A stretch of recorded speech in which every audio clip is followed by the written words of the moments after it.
वज़ीर-ए-आज़म शहबाज शरीफ का आज रात कौम से अलविदाई खिताब करने का इम्कान। वज़ीर-ए-आज़म तकरीर के दौरान अवाम को इत्तेहादी हुकूमत की 16 माह की कारकर्दगी से आगाह करेंगे। बलूचिस्तान से ताल्लुक रखने वाले अनवारुल हक काकड़ निगरान वज़ीर-ए-आज़म तैनात कल 3 बजे ऐवान सदर में मुनक्किद होने वाली तकरीब में हल्फ उठाएंगे। निगरान वज़ीर-ए-आज़म की सिक्योरिटी दे दी गई। शहबाज शरीफ ने वज़ीर-ए-आज़म हाउस खाली कर दिया, जाती सामान ले गए, अमले से अलविदाई मुलाकातें भी कर ली। शहबाज शरीफ को कल तीनों मुसल्लह अफवाज के चाकू चौबंद दस्ते गार्ड ऑफ ऑनर पेश करेंगे।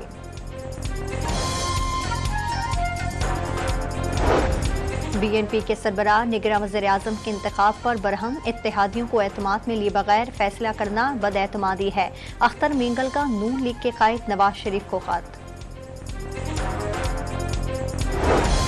निगरान वज़ीर-ए-आज़म अनवारुल हक काकड़ से पीपल्स पार्टी बलूचिस्तान के रहनुमा मीर अली हसन ज़हरी की मुलाकात। निगरान वज़ीर-ए-आज़म बनने पर मुबारकबाद पेश की।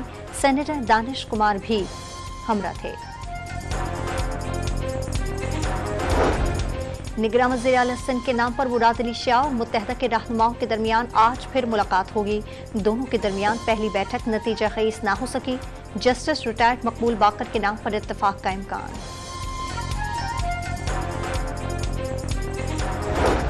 गवादर में दहशतगर्दों की मौजूदगी की इत्तला पर सिक्योरिटी फोर्सेस का ऑपरेशन। फायरिंग के तबादले में एक दहशतगर्द मारा गया, 3 जख्मी हो गए।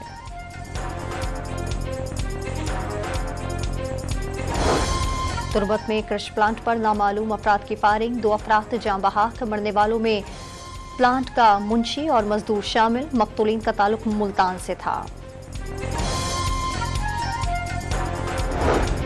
कराची को तेज हवाओं ने जकड़ लिया, वक्फे से बूंदाबांदी की पेशगोई। महकमा मौसमियात ने दर्जे हरारत 32 डिग्री सेंटीग्रेड तक रहने का इम्कान जाहिर कर दिया।